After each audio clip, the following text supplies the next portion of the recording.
오늘 영상은 산만한 아이 공부 처방전 2탄입니다.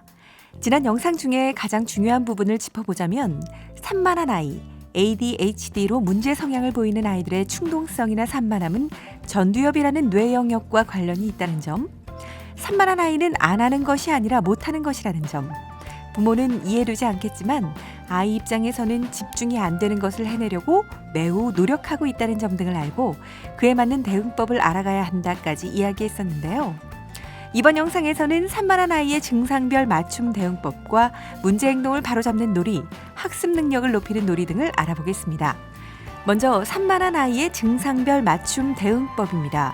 첫 번째, 말이 많고 장황하게 늘어놓는 아이. 산만한 아이가 하는 이야기를 듣다 보면 머릿속에서 생각이 꼬리에 꼬리를 물어 계속 주제가 바뀌다 보니 도대체 무슨 이야기를 하고 싶은 건지 이해하기 어려울 때가 많습니다. 이때 엄마는 이야기의 맥을 잘 기억하고 놓치지 말아야 합니다. 아까 네가 무슨 얘기를 하려던 것 같은데 그건 어떻게 된 거니? 라며 본래 내용으로 대화의 방향을 틀어준다거나 중간중간에 아이가 한 이야기를 요약 정리해주고 이야기 도중 자꾸 다른 이야기로 넘어가면 그래서 그 다음은 어떻게 됐는데? 라는 식의 힌트를 줍니다. 일방적으로 이런저런 말을 많이 늘어놓을 때면 잠깐 뭐부터 말하고 싶은지 머릿속으로 생각해 볼래? 라고 스스로 생각할 시간을 주세요. 두 번째, 충동적이고 과잉 행동하는 아이. 충동적인 아이에게 지시를 많이 하거나 해야 할 과제의 양이 많아지면 아이는 잘 해내질 못합니다. 때문에 지시를 할 때는 한두 가지만, 숙제 다 해? 보다는 10분 동안 이만큼 해? 라고 과제의 양을 작게 나눠주는 것이 필요합니다. 또 대부분의 충동적인 아이는 말보다 행동이 앞서기 때문에 말로만 훈육해서는 행동이 조절되지 않습니다. 아이의 행동을 바꾸고 싶다면 부모 역시 아이의 성향대로 말보다 행동으로 보여주는 것이 좋죠. 예를 들어 음료를 따르면서 딴 곳을 본다면 딴 데 보지 마 라고 말하기보다 아이와 음료수병을 함께 잡고 따르는 것이 더 효과적입니다. 세 번째, 심하게 산만하고 부주의한 아이. 이 유형의 아이는 무엇을 하든 주의를 꾸준히 유지하지 못하기 때문에 부모님이 좀 더 세심하게 관리해 주어야 하는데요. 예를 들어 앞선 행동과 다른 행동이 이어지면 이전 행동을 상기시킨다거나 과제나 놀이가 끝나면 사용한 물건을 즉시 치우기. 부모가 의사를 전달할 때는 천천히 낮은 톤으로 간결하게. 과제를 할 때는 좋아하거나 쉬운 것에서 시작해 별로 관심 없는 것이나 어려운 것 순으로 순서를 정하는 것이 좋습니다. 네 번째, 상황 파악을 어려워하는 아이. 일반적으로 산만한 아이는 충동적이고 부주의한 것 외에도 허풍을 떨거나 타인의 감정에 대해 공감하기 어려워하고 상황 파악 능력이 떨어지는 모습을 보이기도 합니다. 그런데 아이의 이런 특징을 잘 이해하지 못하면 너는 같이 TV를 보면서 왜 이해를 못하니? 라는 식으로 아이를 무안주기도 하는데요. 거듭 강조하지만 아이가 일부러 그러거나 혹은 도덕성에 문제가 있어서가 아닙니다. 그저 잘 안 되는 것일 뿐이죠. 때문에 그만큼 잘하고 싶었다는 거지? 왜 그런지 이해하기가 어렵지? 같은 반응을 보여주는 것이 필요합니다. 또 상황 파악이나 앞뒤 맥락 파악을 어려워하는 아이에게는 간단한 동화나 짧은 애니메이션 등을 함께 보고 그 내용이나 전후 상황에 대해 함께 이야기를 나누며 부족한 부분을 훈련시키는 것이 필요합니다. 그럼 이번에는 문제 행동을 바로잡는 놀이를 알아보죠. 놀이만 잘해줘도 아이의 문제 행동을 많이 줄일 수 있다는데요. 과도한 흥분을 가라앉히는 놀이는 깊고 천천히 호흡하기를 위해 풍선 불기, 촛불 끄기, 비눗방울 크게 불기 등의 놀이가 좋고요. 몸의 긴장을 풀 수 있도록 간단한 스트레칭하기, 가슴이 압박되도록 꼭 안아주기, 무거운 담요 덮기, 샌드위치나 김밥놀이 같이 천천히 심호흡을 하면서 안정감을 느끼게 해주는 활동이 좋습니다.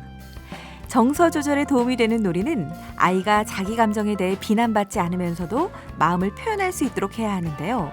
그 방법으로 화이트보드에 여러 가지 감정을 적어놓은 다음 다트를 던져 다트가 꽂힌 감정 단어를 보고 언제 이런 느낌이 들었는지 이야기하는 것이 좋고요. 또 다양한 보드게임을 통해 규칙을 따르고 전략을 사용하는 방법을 놀이를 통해 연습시키는 것도 감정 조절 능력을 키우는 데 도움이 됩니다. 마지막으로 산만한 아이에게 꼭 맞는 공부법 찾기입니다. 첫 번째, 아이가 공부할 때 집중력이 부족하다 느껴진다면 공부하는 환경을 한번 둘러보세요. 혹시 책상에 앉았을 때 눈앞에 학습 만화가 종류별로 꽂혀 있진 않나요? 각종 색연필과 사인펜, 연필이 팔만 뻗으면 만질 수 있진 않나요? 공부하며 먹으라고 엄마가 준 간식 쟁반은요? 장난감 박스가 보이는 곳에서 숙제를 하고 있을지도 모르겠군요. 이 모든 것이 집중력이 부족한 아이에게는 모두 공부 방해 요소가 되니까 놀거리나 관심거리를 눈에 안 띄도록 해주세요. 두 번째, 아이에게는 공부하라고 말하고는 가족들이 무심코 방해를 하고 있을지도 모릅니다. 예를 들어 아이는 공부하라고 방에 들여보내고 다른 가족들이 TV를 보고 있다면 과연 아이는 집중할 수 있을까요? 식사나 간식을 위해 음식을 만들고 있다면 맛있는 냄새에 아이가 집중할 수 있을까요? 아이는 방에서 공부하고 있는데 거실에서 엄마와 동생이 놀고 있다면요?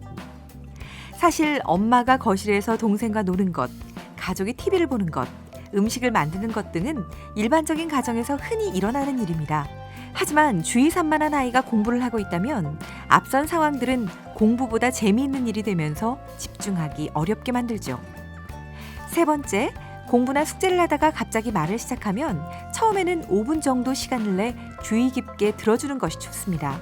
하지만 아이가 5분 이상 말하거나 혹은 말을 그쳤다가 또 다른 말을 하기 시작하는 경우에는 제지하고 나머지 이야기는 숙제 다 한 다음에 얘기해 줄래? 라고 요청하세요. 아이는 일단 자기가 말하고 싶은 것을 말했다는 만족감을 느꼈고 조금 있다가 부모가 자신의 말을 들어줄 의향이 있다는 것을 확인했기 때문에 처음부터 말하기를 제지당한 경우보다는 공부나 숙제에 쉽게 돌아갈 수 있게 됩니다.